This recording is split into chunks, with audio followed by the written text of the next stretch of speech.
आम इंतखाबात की तारीख सामने आ गई। इलेक्शन 8 फरवरी 2024 को होंगे। सदर आरिफ अलवी और इलेक्शन कमीशन में इत्तफाक हो गया। ऐवान सदर और इलेक्शन कमीशन दोनों ने तस्दीक कर दी। इलेक्शन कमीशन को सदर आरिफ अलवी से मुशावरत का हुक्म सुप्रीम कोर्ट ने दिया था और अटॉर्नी जनरल को राबता कराने की हिदायत दी थी। मुलाकात में चीफ इलेक्शन कमिश्नर के साथ इलेक्शन कमीशन के 4 अरकान भी शामिल थे। अटॉर्नी जनरल भी मुलाकातों में शामिल रहे। हतमी तारीख सामने आने से पहले कहा था कि अच्छी खबर मिलेगी, थोड़ा इंतजार कर लें।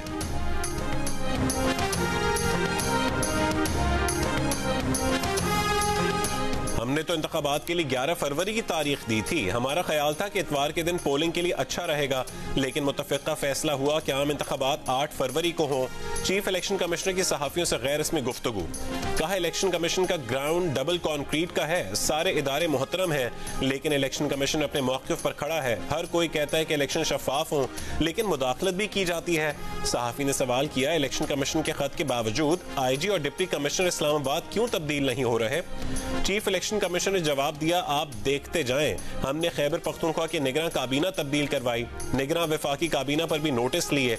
निगरान हुकूमत बनाना इलेक्शन कमीशन का काम नहीं, लेकिन उन्हें चेक करना हमारा काम है। सहाफी ने पूछा पोलिंग डे इतवार को क्यों नहीं रखा। उस पर चीफ इलेक्शन कमिश्नर ने मुस्कुराते हुए जवाब दिया कि चले, इस बहाने स्कूल के बच्चों को एक और छुट्टी मिल जाएगी।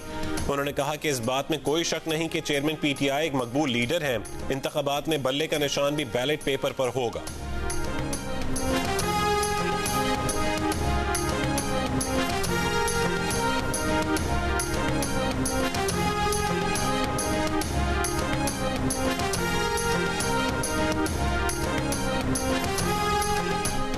इलेक्शन कमीशन ने सुप्रीम कोर्ट में आम इंतखाबात 11 फरवरी को करवाने की तजवीज़ दी, जिस पर सुप्रीम कोर्ट ने सदर आरिफ अलवी से मुशावरत करके जुमे को अदालत में हतमी तारीख देने की हिदायत कर दी।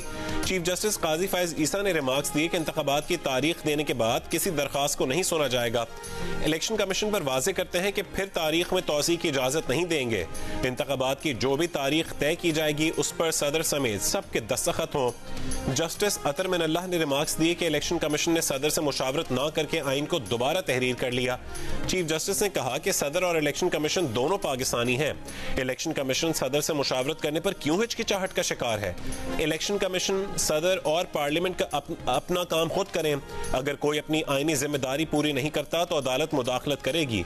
हर इदारे को अपना काम खुद करना चाहिए ताकि आगे बढ़ सकें। मुल्क में शहरी के तौर पर सबको इंतखाबात चाहिए।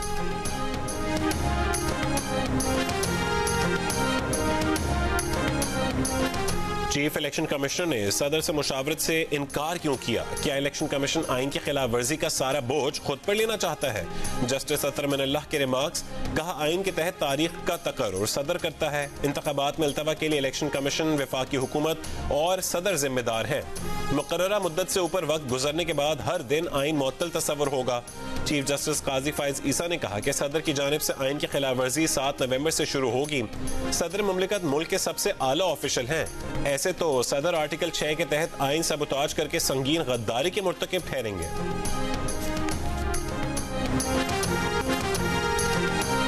इलेक्शन 11 फरवरी को हो या उससे पहले कबूल है, लेकिन इलेक्शन इससे आगे नहीं जाने चाहिए। तहरीक इंसाफ के रहनुमा बैरिस्टर अली जफर का तबसरा। मुस्लिम लीग नून के अयाज सादिक ने कहा कि इंतखाबी अमल का शुरू होना अच्छी बात है।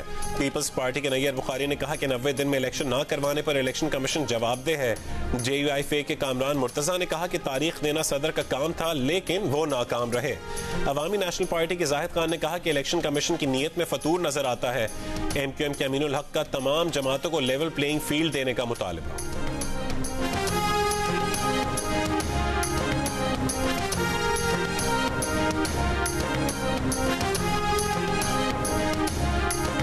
सेनेट ने नैब तरमीमी ऑर्डिनेंस में 120 दिन की तौसीह कर दी। तौसीह की करारदाद कसरत राय से मंजूर। मुस्लिम लीग नून के आजम नजीर तारड़ ने कहा है कि अवाम के लिए कानून साजी का इख्तियार पार्लियामेंट का है।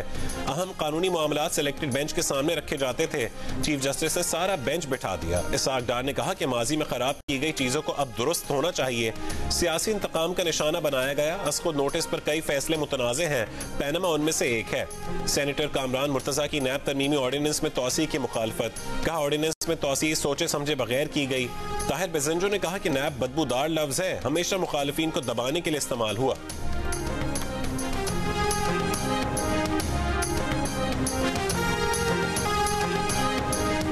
इसराइल का गजा के जबालिया कैंप पर 3 दिन में तीसरा हमला। 3 रोज में हुए हमलों में शोहदा की तादाद 200 से ज्यादा हो गई। 700 से ज्यादा जख्मी हैं, 100 से ज्यादा लापता। गजा के वाहिद कैंसर अस्पताल समेत 35 अस्पतालों में से तकरीबन निस्फ बंद। अक़वाम मुत्तहिदा के इमदादी इदारे के तहत चलने वाले स्कूल पर भी इसराइली फजाई की बमबारी। 7 अक्टूबर से इसराइली बमबारी से शहीद फलस्तीनियों की तादाद 9000 से ऊपर चली गई। शोहदा में 3700 से ज्यादा बच्चे भी शामिल। उर्दन के बाद बहरीन ने भी इसराइल से अपना सफीर वापस बुला लिया। इसराइल से इक़्तिसादी ताल्लुकात भी मुनक़ता कर दिए।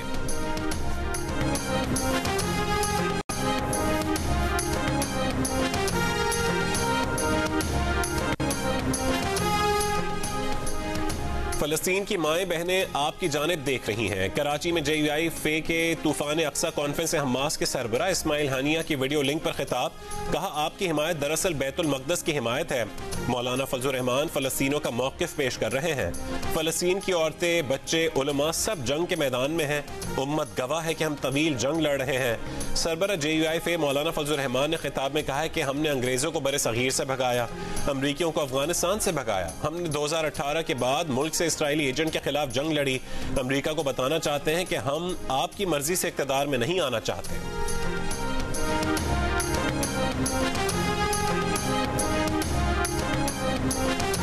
भारतीय रियासत केरला के बाद मगरबी बंगाल में भी इसराइली हमलों के खिलाफ मुजाहरे। कोलकाता में फलस्तीनियों की हिमायत में रैली।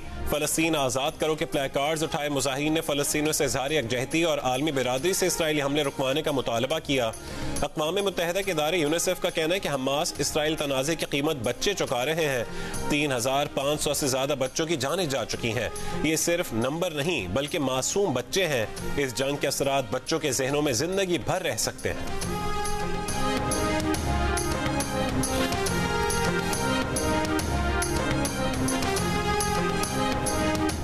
अमेरिका में अपनी इंतखाबी मुहिम में मसरूफ सदर बाइडन को यहूदी रबी ने गजा याद दिला दिया। मिनेसोटा में तकरीर के दौरान यहूदी रबी ने सदर बाइडन को टोक कर कहा कि गजा में जंग बंदी का मुतालबा करें। जवाब में सदर बाइडन ने कहा कि उनके ख्याल में वक्फे की जरूरत है ताकि यरगमालियों को निकाला जा सके। फिर कहा, यह जंग इसराइलियों और मुसलमानों के लिए भी बहुत पेचीदा है। उन्होंने शुरू से ही 2 रियासती हल की हिमायत की है।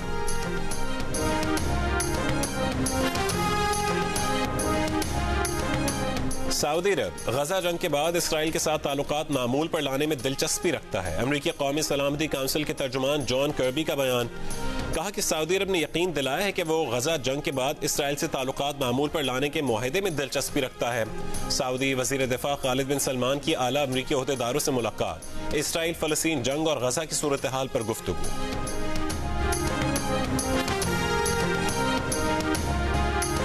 इसराइली वजीर आजम के तर्जुमान की जबान पर सच आ गया। बोली, इसराइल का निशाना फकत फलस्तीनी अवाम है।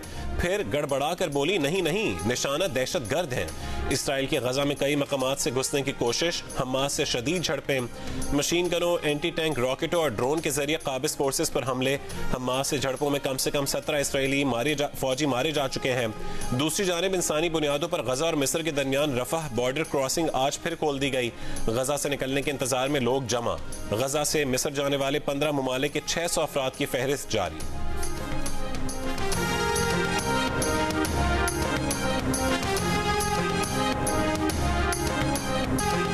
पाकिस्तान में गैर कानूनी तौर पर मुकीम अफराद को मुल्क बदर करने का ऑपरेशन जारी। खैबर में आर्जी कैंप से 5650 अफगान शहरी वतन वापस रवाना हुए। चमन के कैंपों में 6000 गैर कानूनी गैर मुल्की ठहरे हुए हैं। बलोचिस्तान के निगरान वजीर इत्तलात जान अचकजई का कहना है कि गैर कानूनी गैर मुल्कियों को निकालने का काम 2 महीने तक चल सकता है। कराची में सुपर हाईवे से मुत्तसिल इलाके में ऑपरेशन, घर घर तलाशी, 50 से ज्यादा अफराद जेर हिरासत। हुक्काम के मुताबिक अल्टीमेटम के बाद से 1 महीने में 1,35,000 से ज्यादा अफगान शहरी वापस लौट गए। चमन के होल्डिंग कैंप में गैर कानूनी मुकीम अफगान खातून के यहाँ बच्चे की पैदाइश। माँ और बच्ची की सेहत की बहाली तक खानदान के 2 अफराद को पाकिस्तान में क़याम की इजाजत।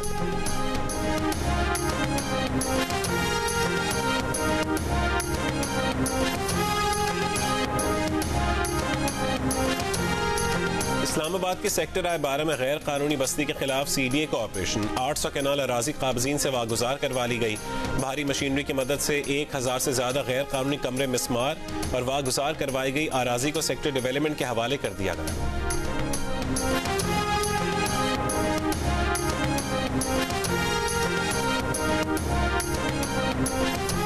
साबिक वजीर खारजा शाह महमूद कुरैशी की अडियाला जेल में तबीयत खराब, बसाने में तकलीफ, अदालत ने पिम्स अस्पताल मुंतकिल करने की इजाजत दे दी। शाह महमूद के वकील का कहना है कि शाह महमूद कुरैशी का तिब्बी मुआयना जेल अस्पताल में जारी है। एहतियातन अदालत से इजाजत ली है, तबीयत ना संभली तो पिम्स अस्पताल मुंतकिल किया जाएगा। मुल्क भर में मौसमी इन्फ्लुएंजा के केसेस बढ़ गए, वैक्सीन भी शॉर्ट हो गई। कौमी इदारे सेहत ने सीजनल इन्फ्लुएंजा के बढ़ते केसेस पर एडवाइजरी जारी कर दी। गुज़िश्ता हफ्ते मुल्क भर में 33,000 केसेस रिपोर्ट हुए। सबसे ज्यादा 16,900 मरीज सिंध में रिपोर्ट हुए। हुक्काम के मुताबिक वैक्सीन की किल्लत की वजह से कीमतों का तनाज़ा है, जिसके बायस 2 मल्टीनेशनल कंपनियां वैक्सीन नहीं मंगवा रही।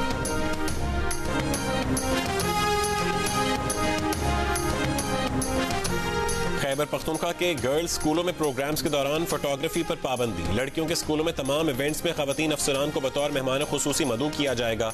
इवेंट के दौरान किसी को भी तस्वीर बनाने की इजाजत नहीं होगी। महकमा तालीम के मुताबिक पाबंदी सिटीजन पोर्टल पर शिकायत को देखते हुए लगाई गई है। पंजाब में 1 महीने के लिए स्मॉग इमरजेंसी, तालीमी इदारों और दफातर में मास्क पहनना लाजिम करार। स्मॉग बढ़ने के साथ ही दमा, टीबी, सांस के इन्फेक्शन, एलर्जी और दीगर अमराज में इजाफा। एक दिन में 77,339 केसेस रिपोर्ट हुए। लाहौर में जुमेरात को मुसलसल चौथे रोज भी सुबह के वक्त आलूदगी की शरह दुनिया भर में सबसे ज्यादा रिकॉर्ड की गई। निगरान वजीर आला पंजाब मोहसिन नकवी का लाहौर और स्मॉग से मुतासरा शहरों में स्कूलों के बच्चों को मुफ्त मास्क देने का हुक्म।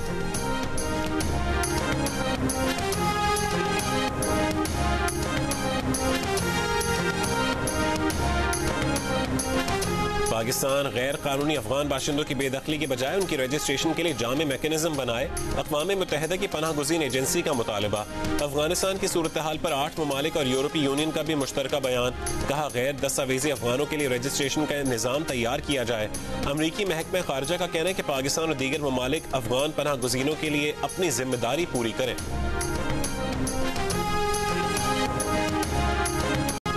तर्जुमान दफ्तर खारजा मुमताज जहरा बलोच का कहना है कि गैर मुल्कियों की वतन वापसी का प्लान क्रिस्टल क्लियर है। जो अफगान बाशिंदे अपने वतन गए वो कानून की खिलाफ वर्जी पर गए।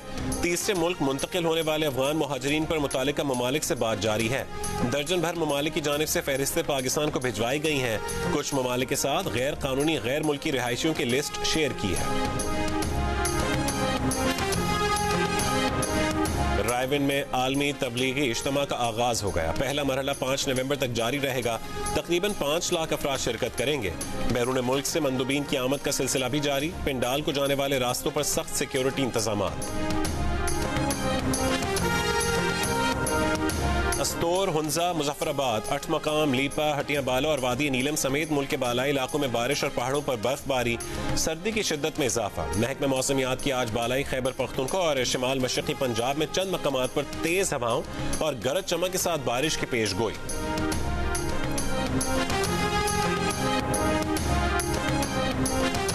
खुले आसमान का कैद खाना गजा तेजी से इज्तिमाई कब्र बन रहा है। हॉलीवुड अदाकारा एंजेलिना जोली की इसराइल और उसके हामियों पर कड़ी तनकीद। कहा इसराइली फजाइया सिविलियन फलस्तीनियों पर जानबूझकर बमबारी कर रही है।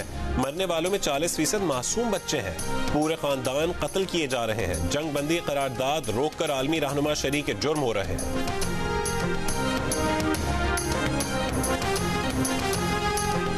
सच दुनिया को बताने की क्या कीमत देना पड़ती है। गजा का मैदान सहाफियों के लिए खतरात की वाज़े मिसाल। लेबनान सरहद पर इसराइल ने टारगेटेड हमला करके वीडियोग्राफर इसाम अब्दुल्ला को कत्ल और 6 सहाफियों को जख्मी किया। अल जजीरा के ब्यूरो चीफ वाइल अल दहदू को लाइव कवरेज के दौरान पता चला कि उनकी बीवी और बच्चे इसराइली हमले में शहीद हो गए। 7 अक्टूबर से अब तक 31 सहाफियों की जानें जा चुकी। पाकिस्तान आज भी सहाफत के लिए खतरनाक तरीन ममालिक की फहरिस्त में शामिल। 15 साल में सहाफियों के कत्ल के 96% वाक़यात में मुलविस मुल्ज़िमान को कोई सजा नहीं मिली। आज सहाफियों के खिलाफ जराइम से इस्तिस्ना के खात्मे का आलमी दिन मनाया गया।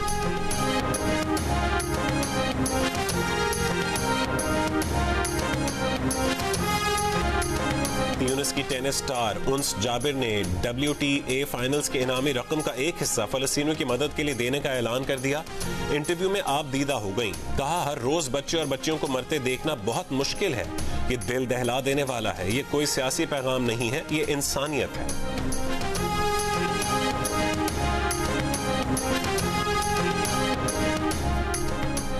वर्ल्ड कप के एक तरफा तरीन मुकाबले में भारत ने श्रीलंका को हराकर वर्ल्ड कप के सेमीफाइनल के लिए क्वालिफाई कर लिया। भारत ने श्रीलंका को 302 रन से हरा दिया। श्रीलंका की पूरी टीम 55 रन बनाकर आउट हो गई। मोहम्मद शामी ने 5 और मोहम्मद सिराज ने 3 विकेटें ली। भारत ने पहले खेलते हुए 8 विकेटों के नुकसान पर 357 रन बनाए थे। शुभमन गिल 92 रन बनाकर टॉप स्कोरर रहे। पॉइंट्स टेबल पर भारत 14 पॉइंट्स के साथ पहले नंबर पर आ गया। साउथ अफ्रीका दूसरे, ऑस्ट्रेलिया तीसरे, न्यूजीलैंड चौथे और पाकिस्तान 5वें नंबर पर है।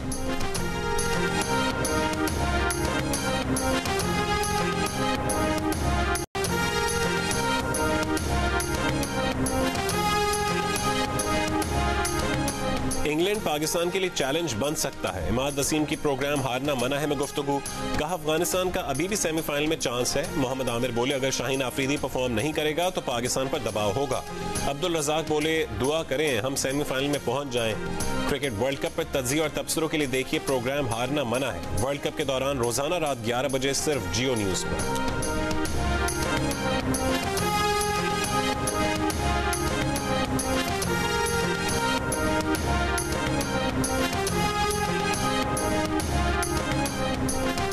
दिल का रिश्ता पाकिस्तान में रिश्ता तय कराने वाली तेज तरीन ऐप बन गई। कराची की सानिया ने सिर्फ 7 दिन में सलमान की सूरत में अपने लिए जीवन साथी मुंतखब कर लिया। शादी तय पा गई। इसी महीने रिश्ता इज़्दिवाज में बन जाएंगे।